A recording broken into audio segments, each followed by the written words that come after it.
देखो physical property of metal बताया था, दिखा दिए थे। मेटल क्या होते हैं? मेलेबल होते हैं। मेलेबल किसे कहते हैं?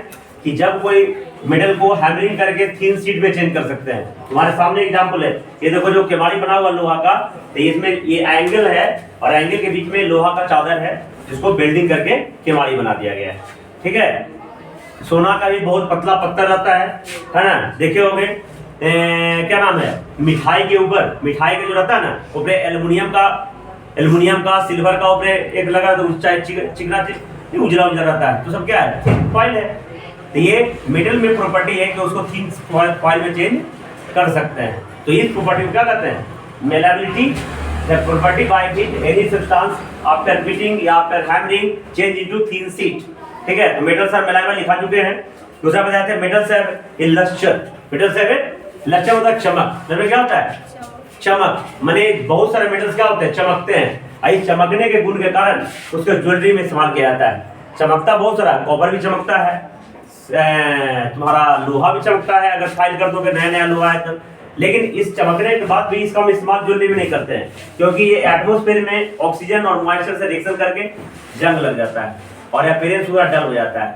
लेकिन कुछ मेटल ऐसे होते हैं, सोना, प्लैटिनम, गोल्ड, प्लैटिनम, ये सब एटमॉस्फेयर के ऑक्सीजन मॉइस्चर से रिएक्शन, इसलिए इसका इस्तेमाल ज्वेलरी में करते हैं। लेकिन चमकते तो जनरली ऑल मेटल्स चमकते हैं, है ना। ये मेटल सा डक्टाइल बता दिया था। डक्टाइल कैसा प्रॉपर्टी है? जिससे कोई भी मेटल का एक ब्लॉक है, इससे हम 3 वायर्स निकाल सकते हैं, अब बहुत लंबे दूर तक वायर निकाल सकते हैं। इसको उनको कहते हैं ductility. Metals are good conductor of heat and electricity. लिख दिए थे, दिखा दिया था हैं? कितना तक लिखा थे? 5 गो। Metals in the pure state possess lustre, है ना। दूसरा मेटल्स आर जनरली हार्ड, लिखा थे। तीसरा मेटल्स आर जनरली मेलेबल, है ना, that with between to thin sheet. Metals are generally ductile, माने it can be drawn into wires, ताप निकाला जा सकता है। सबसे हाईली डक्टाइल मेटल बताया था गोल्ड, है ना। 1 ग्राम ऑफ गोल्ड, है ना, जब लिखा है साइड में 1 ग्राम ऑफ गोल्ड, है ना। हम लोग जो 1 भर का सोना पहनते हैं, 1 भरी, है ना, 1 भर इंग्लिश में क्या बोलेंगे? कहीं कहीं तोला बोला जाता है, कहीं कहीं भरी बोला जाता है, तो 10 ग्राम होता है। अब इंग्लिश में इसका क्या बोलते हैं? तो 10 ग्राम में 1 भरी हो जाता है। ठीक है, तो 10 ग्राम में 1 ग्राम अगर सोना है ना तुम्हारे पास, इसे 2 किलोमीटर तार इसे डक्टाइल खींच सकते हैं।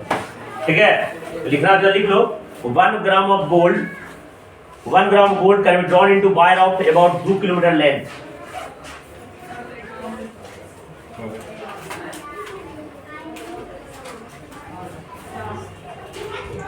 और कोई पूछेगा कि मेटल को किसी भी शेप में हम रिकास्ट कर सकते हैं। देखते हो, मेटल गर्म किए, है ना, जो सांचा है उसमें डाल दिए लिक्विड फॉर्म में और उसको ठंडा कर दिए, तो कोई भी शेप बन जाता है ना।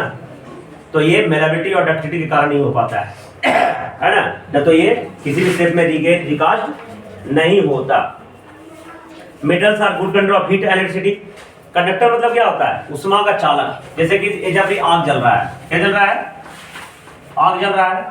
अभी जब एक छड़ लाए लोहा का छड़ को आग में डाल दिए, ठीक है, तो ये इंड गर्म हो रहा है ये आग पर, लेकिन ये इंड आग से बाहर है।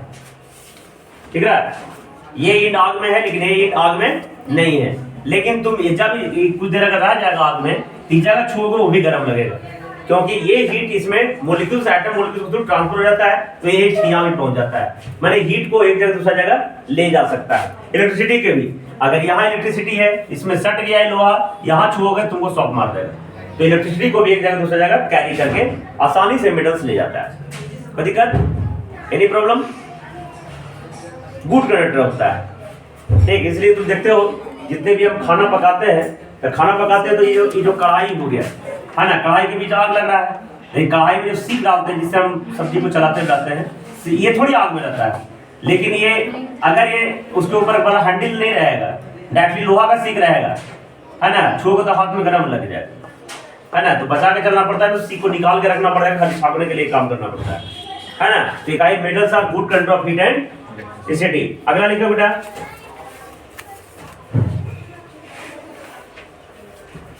Metals are sonorous. सोनरस समझते हो? सोनरस, SONORUS, माने अगर कोई इस पे पीटेंगे, उसमें मारेंगे तो एक साउंड निकलता है ना, एक स्पेशल टाइप ऑफ साउंड निकलता है। इसको गुण को कहते हैं मेटल ऑफ, इस गुण को कहते हैं सोनोरस। देखो मेटल्स आर सोनोरस, है ना। देखो सोनोरस लिखा है तो metals can produce sound, metal can produce sound on a striking hard surface, metal can produce sound on a striking hard surface।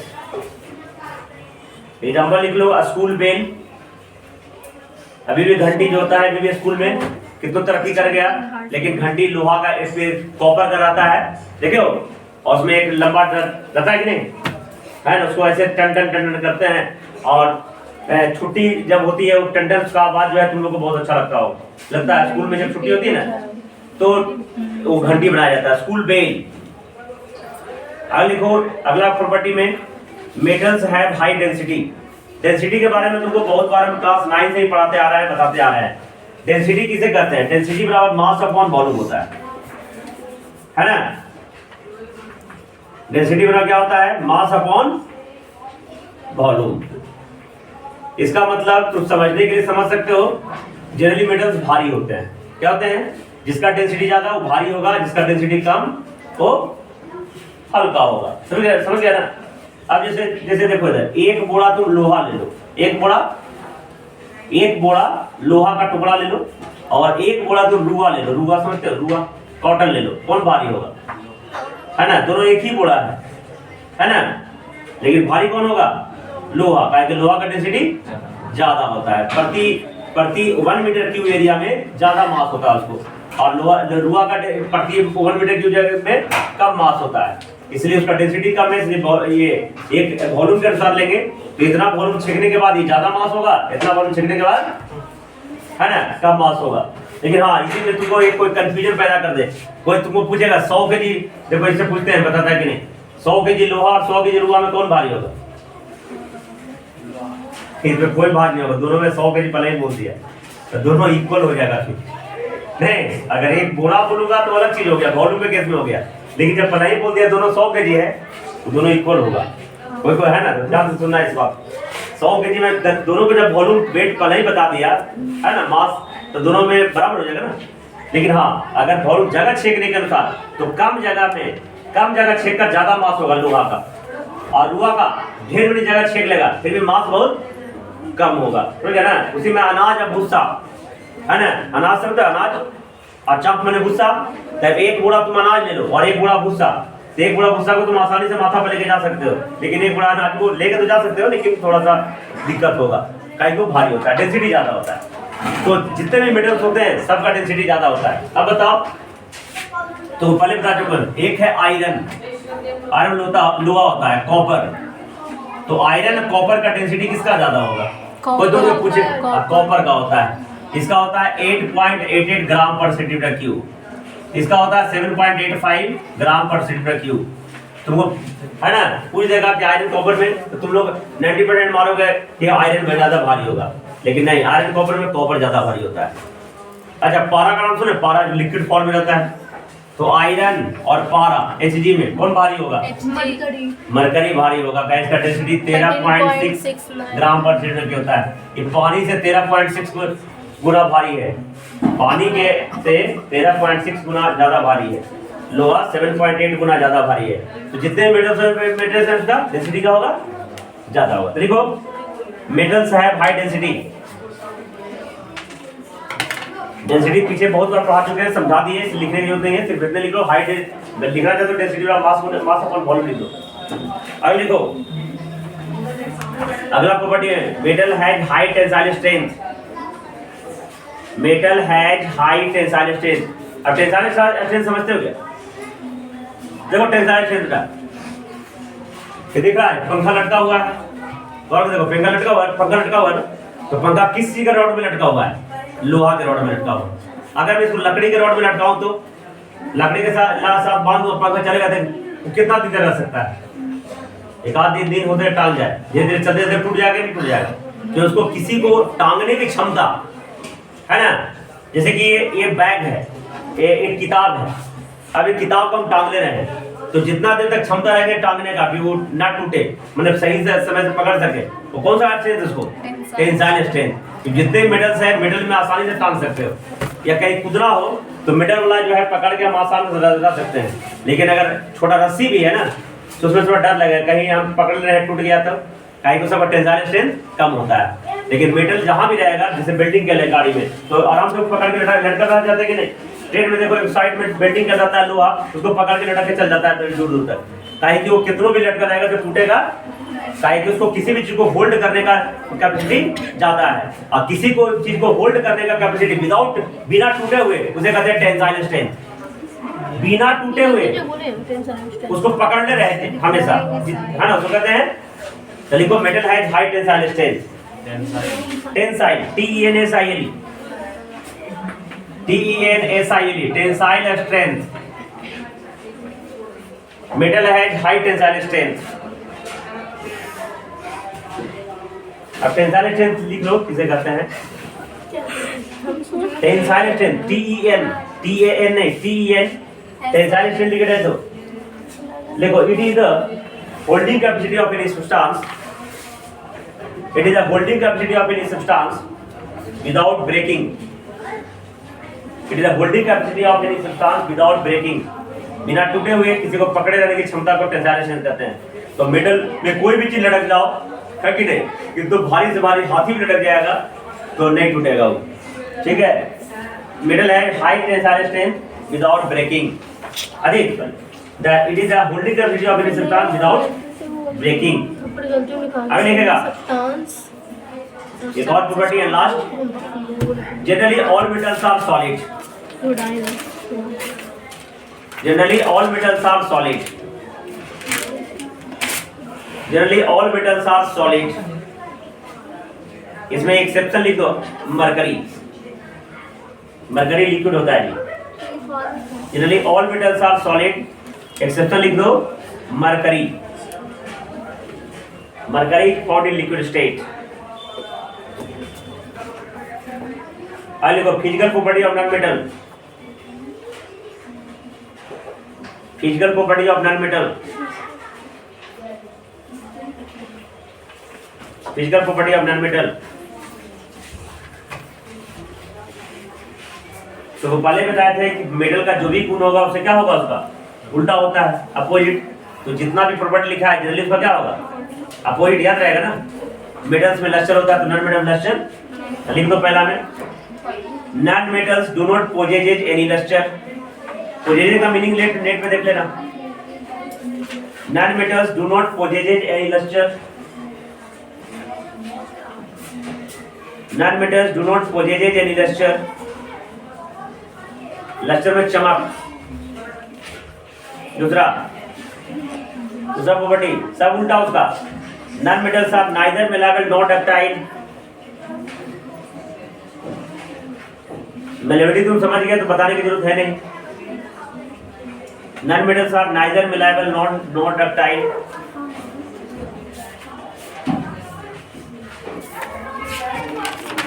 अरे आवाज नहीं, रेसा सब रेसा निकालते हैं, मारते मारते तुम आओ। Non-metals are soft and brittle.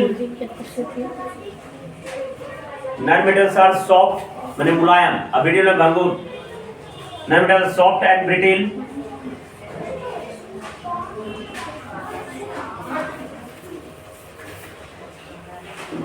लिखा, माने मुलायम होते हैं, brittle में भंगुर। जैसे कांच के एक हथौड़ी मारे तो टूट जाता है ना, तो ऐसे ही भंगुर होता है। अगला, non-metals are bad conductor of heat and electricity. Non-metals are bad conductor of heat and electricity. Non-metals are bad conductor of heat and electricity. ठीक है, इसमें एक्सेप्शन लिख दो बेटा। इसमें लिखो diamond is a good conductor of heat. Diamond भी एक नॉन मेटल है, डायमंड एक कार्बन है, लेकिन वो हीट का गुड कंडक्टर होता है। एक्सेप्शन लिखो, diamond is a good conductor of heat. हाँ, हीट का गुड कंडक्टर होता है ना। एक्चुअली और इसे भी लिख लो, graphite is a good conductor of electricity. Graphite and carbon and graphite both are non metal, side में लिख दो। कार्बन एंड ग्रेफाइट ऐसे, diamond and graphite both are non metal. लेकिन नॉन मेटल होते हुए एक हीट का गुड कंडक्टर है और एक इलेक्ट्रिसिटी का गुड कंडक्टर है। लेकिन जनरली जो नॉन मेटल होते हैं हीट इलेक्ट्रिसिटी का बैड कंडक्टर होते हैं बेटा। अगर लिखो सब उल्टा, जितना भी मेटल का लिखा है सब उल्टा, तो एक को याद करो, दोनों याद हो जाएगा। देखो नॉन मेटल का non sonorous, non metal are non sonorous. ये हैमरिंग करने के बाद, बीटिंग करने के बाद, स्ट्राइक करने के बाद एक स्वीट साउंड, एक स्पेशल मेटालिक साउंड प्रोड्यूस नहीं करते हैं बेटा। तो नॉन मेटल साहब non sonorous.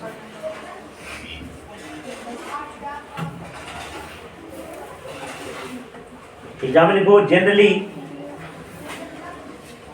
Non metals have low melting point and boiling point. Melting point तो पहले जान में करता होगा। मेल्टिंग पॉइंट मैंने वैसा टेम्परेचर बेटा जिसमें कोई सॉलिड कुछ भी चेंज हो जाए, लिक्विड में चेंज हो जाए, वैसे पॉइंट को क्या कहेंगे? Melting point. और वैसा टेम्परेचर जो जिसमें कोई लिक्विड गैस में चेंज हो जाए, उसे क्या कहते हैं? Boiling point. तो समझ गया ना, लिखा चुका हूँ पहले। The temperature at which any solid change into liquid is known as melting point, and the temperature at which any liquid change into vapour is known as boiling point. तो non metal का melting point, boiling point क्या होता है? कम होता है। देख लो, generally non metals have low melting and low boiling point. अगर लिखो, non metal have low density.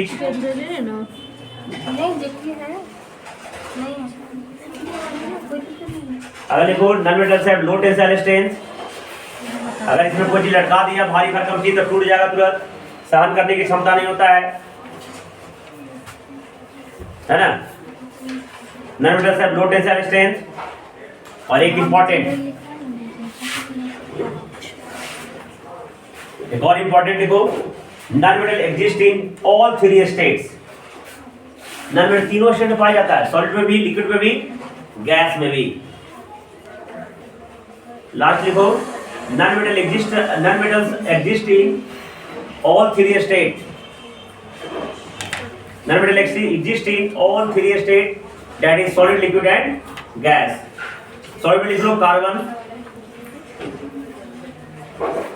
देखो सॉलिड नॉन मेटल लिक्विड है, तो वैसे नॉन मेटल सॉलिड फॉर्म में रहते हैं। देखो carbon, sulphur, phosphorus, iodine. Non metal की संख्या 20 है, मेटल की संख्या 91 है, रहते ना। मेटलॉइड की संख्या 7 है। तो सॉलिड नॉन मेटल लिखा ना बेटा, कार्बन, सल्फर, फास्फोरस, आयोडीन, ये सब जो नॉन मेटल्स है सॉलिड फॉर्म में रहते हैं। लिक्विड में याद रखना, लिक्विड नॉन मेटल भी एक ही है बेटा, ब्रोमीन। क्या है?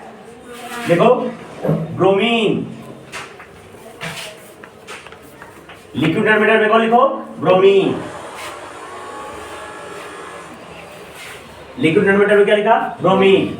देखो गैसियस नॉन मेटल में लिखो, gaseous non metal, hydrogen, oxygen, nitrogen, chlorine, etc।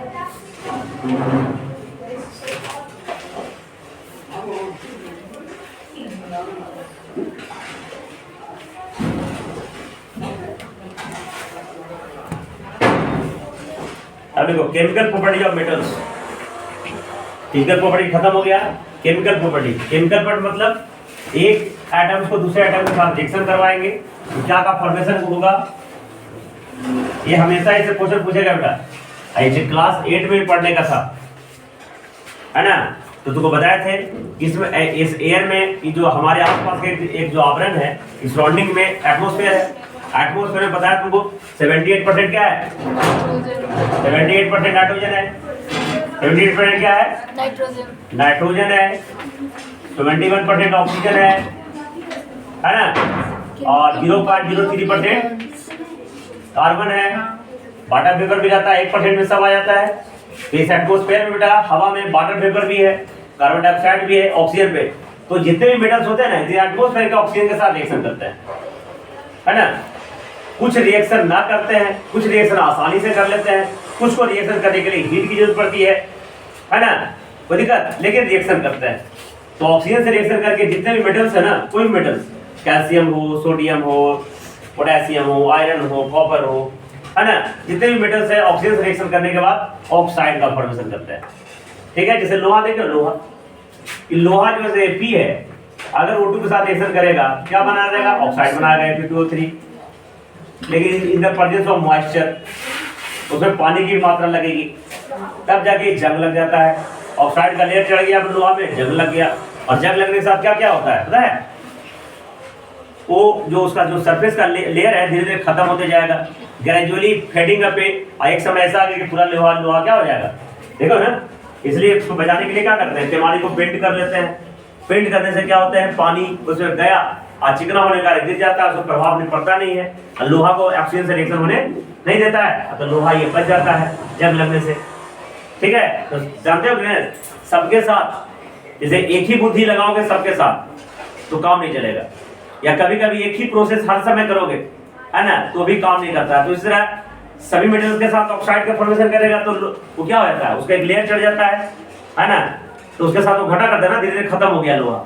लेकिन एल्युमिनियम के साथ ये उल्टा है, एल्युमिनियम अगर ऑक्सीजन के साथ रिएक्शन करेगा तो उसमें भी ऑक्साइड का लेयर चढ़ता है, Al2O3 बना देता है, लेकिन ये उसको घटा नहीं, उसके लिए फायदा करता है।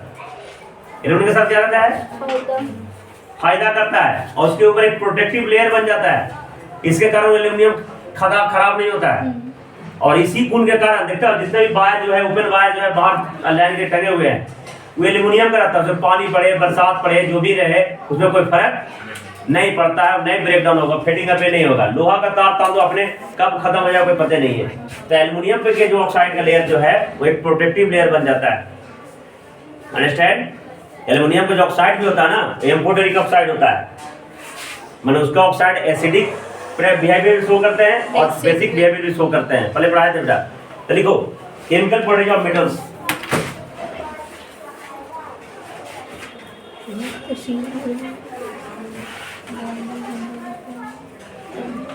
देखो metals have low ionisation energy, metals have low ionisation energy.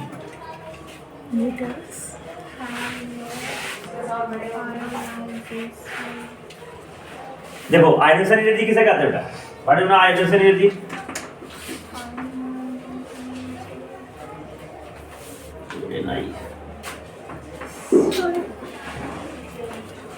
देखो अभी क्लास 9 ने बताया सोडियम क्या है बेटा, मेटल, इसका क्या होता है 2 8 1, तो एक इलेक्ट्रॉन क्या करेगा, ये देगा ताकि स्टेबल हो सके। तो एक इलेक्ट्रॉन क्या कर दिया, रिलीज कर दिया, तो ये क्या बन गया, Na+ आयन बन गया। ये भी एटम है, ये भी क्या है, बन गया क्या, आयन। तो एटम से आयन बनने में एनर्जी लगा ना, तो किसी भी एटम को जो इलेक्ट्रॉन गेन किया या तो लूज किया, दोनों में एनर्जी लगता है, तो जो एनर्जी लगता है उसे कहते हैं आयनाइजेशन, समझ में आ रहा है। तो मेटल्स के आयनाइजेशन एनर्जी कम होते हैं, काहे कि इसके लास्ट ऑर्बिट में 1 2 3 इलेक्ट्रॉन ही होते हैं ना, तो तीनों को दान करेगा। लेकिन नॉन मेटल्स के आयनाइजेशन ज्यादा होता है, करने में 4 5 6 7 होता है, तो 4 को मांगना पड़ेगा, 5 को रिलीज करना पड़ेगा, 3 को मांगना पड़ेगा, है ना। तो देखो metals have low ionisation energy, ionisation energy लिखा है,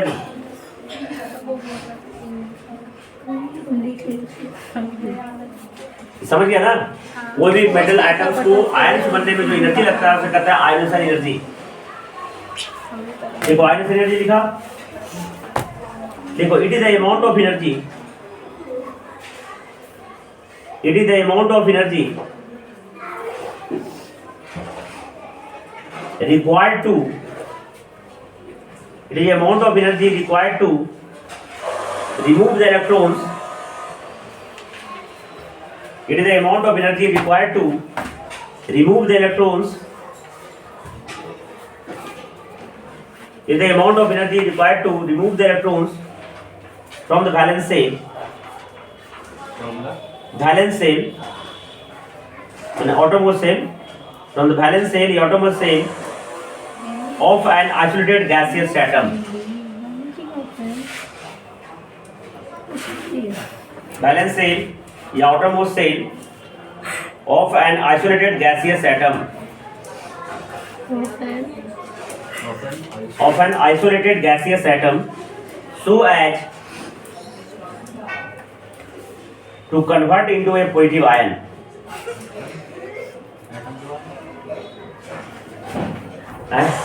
Atom so as So as to convert. So as to convert into positive ion.